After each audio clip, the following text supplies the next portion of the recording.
Somewhere in your city tonight, two people are sitting down after a long day. They are the same age, 31.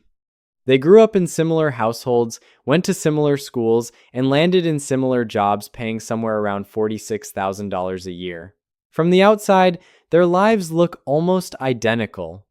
Same kind of neighborhood, same kind of tired at the end of the day, but one of them is carrying something the other isn't. Not a second job, not a windfall, not a wealthy relative.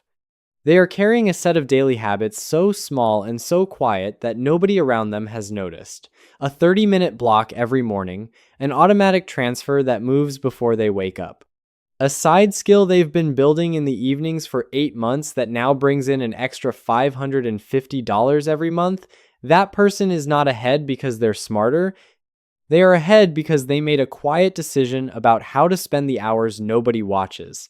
And that decision is compounding in their favor every single day. My name is Zik, and I want to sit with you for a few minutes and talk honestly about what those hours can actually produce. Because the math is more generous than most people ever let themselves believe. Let me start with something that feels too small to matter.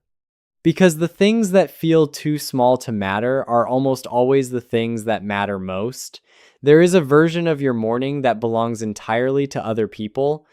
The notification that pulls you in before you've had a single quiet thought. The scroll that fills the first 40 minutes of your day with other people's opinions, other people's highlights, other people's urgency. By the time you're showered and out the door, your attention has already been spent, and you haven't earned a single dollar yet. There is another version of that same morning, 30 minutes of it specifically, that belongs to you, not to your employer, not to your phone, to the financial life you're trying to build. That 30 minutes, used deliberately over the course of a year, adds up to 182 hours. 182 hours of reading, learning, practicing, or building something that compounds. At that rate, over 2 years, you become genuinely skilled at something the market will pay for. Over 5 years, that compounding produces a version of you with options that the person who scrolled those same hours simply does not have. I want you to sit with that number. 182 hours per year, available to you right now every single morning, costing nothing except the decision to use it differently than you did yesterday. That is not a motivational statement. It is a ledger entry. One column grows, the other stays flat. Every morning you choose which column receives the deposit. The weight of only one stream. Most people reach their mid-30s before they stop and look honestly at the structure of their income. And when they do, what they find is a single line, one source, one employer, one monthly transfer that everything, rent, food, transport, savings, all of it, depends on entirely. That structure is not a personal failure. It is the default. Nobody teaches you to question it. You get the job pays, the job becomes the plan. But here is what that structure actually costs you over time, in the language of risk. A single income stream means a single point of failure, one decision by someone else, a redundancy, a restructure, a health crisis that pulls you away for 2 months, and the entire financial architecture collapses. Not bends, collapses. Because there is nothing underneath it. The people who sleep calmly through economic uncertainty are not the ones earning the most. They are almost always the ones with more than one stream producing income, a freelance skill that brings in $300 a month, a digital product that sells quietly in the background, a rental income that arrives regardless of what happens at the office. Each additional stream does not just add money, it adds stability. It changes the psychological relationship with risk entirely, and those streams do not start large. They start invisible. 8 months of evenings building something small, a skill offered to one client before it becomes 10 clients.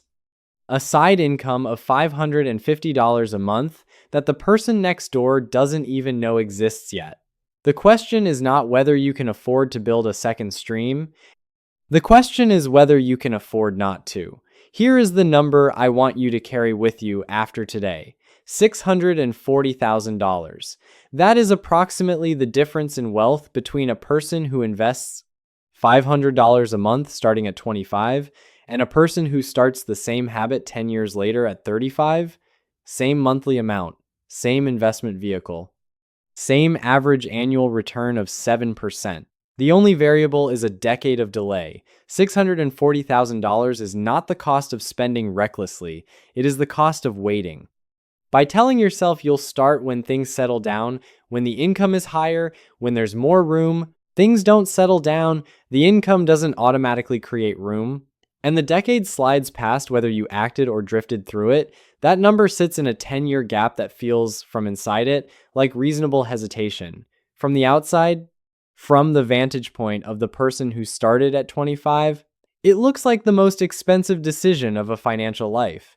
The daily habit of moving money before your lifestyle can absorb it is not a sacrifice. It is the purchase of $640,000 at the price of $500 a month. Most people never frame it that way. When you do, the math stops feeling abstract and starts feeling urgent. If this is landing for you, take 2 seconds to hit the like button. It genuinely helps the channel, and I notice every single one. Now let's talk about the environment you're swimming in. There is a force working on your financial habits every single day that most advice refuses to name directly. It is not your income. It is not your expenses. It is the invisible standards set by the people you spend the most time around. If the people at your table treat financial struggle as the natural condition of life, if saving feels like a luxury, investing feels like something other people do, and ambition is quietly treated as naive, you will drift toward that standard, slowly, without noticing, until one day you look up and realize you've been calibrating yourself to a ceiling that was never yours to accept. This is not about abandoning anyone. It is about understanding that the environment shapes behavior more reliably than intention does. Willpower runs out, the environment persists. The daily habit here is small but non-negotiable. Add one input to your life every single day that pulls in the direction you're trying to go. A chapter from someone who built what you're building. A conversation, even a recorded one, with someone further along the path. A community where financial progress is treated as normal rather than exceptional. You do not need to overhaul your life to shift your environment. You need 30 minutes a day pointed in a different direction. That redirection, compounded across a year, produces a person with a genuinely different set of reference points. Different reference points produce different decisions. Different decisions, made daily, produce a different financial life. The silent river does not announce its direction. It simply keeps moving. And eventually, the distance it covers becomes impossible to ignore. Some actionable steps to take this week.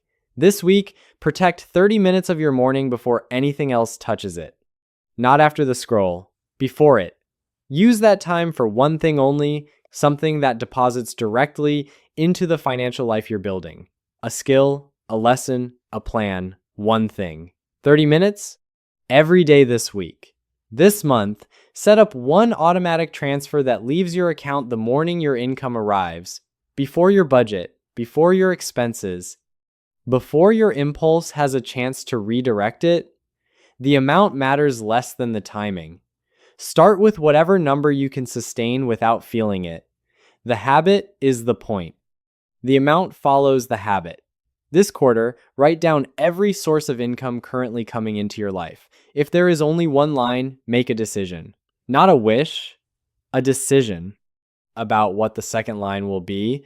Then spend 30 minutes every evening moving toward it. Not perfectly, not dramatically, just consistently in the quiet hours nobody else is watching. And starting today, add one daily input to your environment that belongs to the financial life you want, not the one you're currently in. One chapter, one episode, one conversation, 30 minutes. The compounding on that investment is slower to show than a bank balance, but it is deeper and it lasts longer. Before you go, let me say this. Those two 31-year-olds I described at the beginning will look almost identical to everyone around them for another year. Maybe 2. And then the gap opens. The $550 a month becomes $1,000. The investment account that felt insignificant in year one is producing returns that cover something real. The second income stream becomes the primary one. The person who started the quiet habits in the hours nobody watched becomes gradually and then suddenly someone with options that feel almost inexplicable to the people who knew them before. The other person is still sitting down at the end of a long day, tired in the same way, carrying the same single income line, wondering in the same quiet part of themselves why nothing seems to be moving. The difference between them was never dramatic. It was 30 minutes long, an automatic transfer. A second stream started small and kept going. A daily input pointed in a different direction. Staying poor under these conditions is genuinely hard work. It requires ignoring what compounds. It requires keeping the environment exactly as it is. It requires spending before saving and consuming before creating every single day until the gap becomes too wide to close without pain. Most people don't choose that deliberately. They drift into it. The only work required is to drift differently, quietly, daily, in the direction of the life that is actually waiting for you on the other side of these habits. If you're getting something real from these videos, consider subscribing. I make one every week, and I try to make every single one worth sitting with. I'm Zik. I'll see you in the next one.